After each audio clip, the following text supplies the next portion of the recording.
the Washington Capitals were hosting the Montreal Canadiens last night. And let me tell you something, trying to get a win in this barn is not going to be easy. The Caps have now won like 6 games out of their last 7 on home ice. They just so happen to be the top team in the Eastern Conference right now, but according to Jakob, they're not da bish. They're not da bish.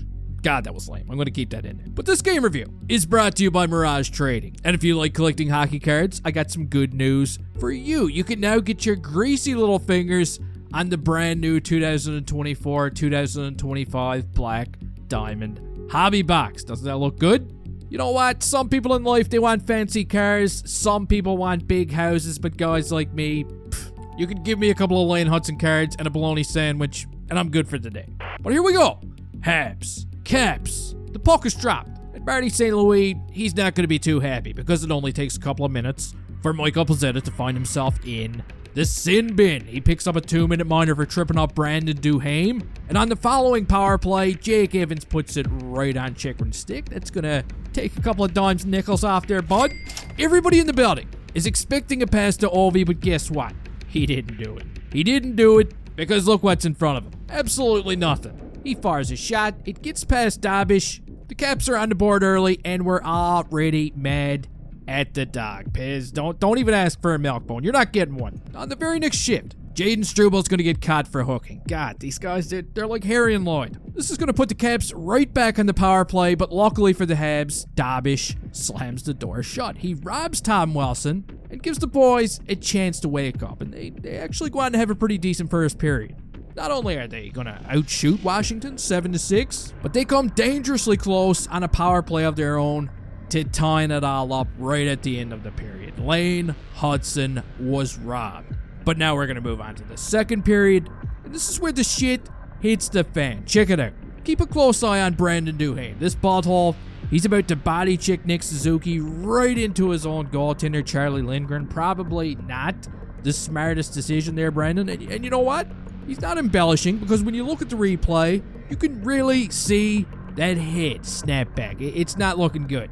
Charlie tries to dust himself off. He even plays a shift or two afterwards, but he's forced to leave the game early, and this is going to change things up, because now we got a fresh Logan Thompson between the pipes, and the Canadiens begin to pile on the pressure. Look at our little bundle of joy. My God, this kid must be so smart sometimes they even forget he's on the ice. He gets left wide open right on Thompson's doorstep, and he pots his 23rd goal of the season. We got a tie game, and for the Capitals, it's only about to get worse.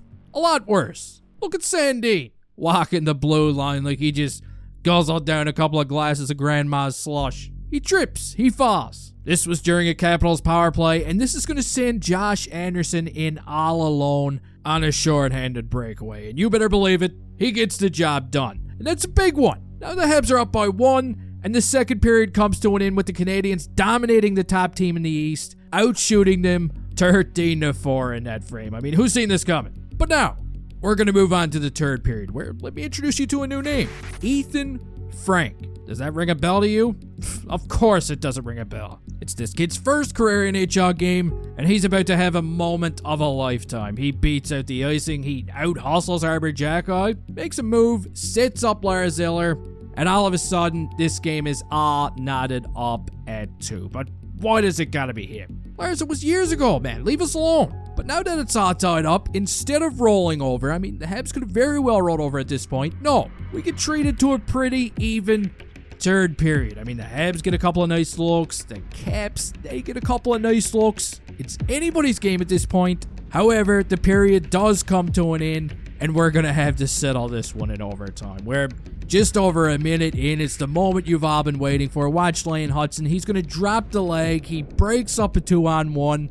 And going back the other way, Nick Suzuki is going to score somewhat of a peculiar goal. I mean, he tries to pass it to Cole Caulfield, but he ends up just whacking it in anyway. Which means we got another beautiful overtime goal for the captain, Nick Suzuki. I'm going to call it beautiful anyway.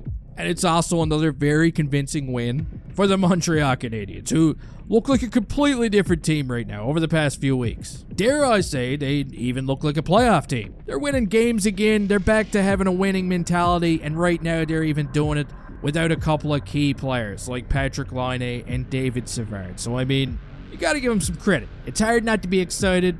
I'm happy. You're probably happy. Let's just all be happy here. This is beautiful. This is good stuff. But tonight, they're going to be back in action once again. This time, it's going to be against the Dallas Stars. You can let me know your thoughts down in the comment section. Please don't forget to DDT that like button before you leave here.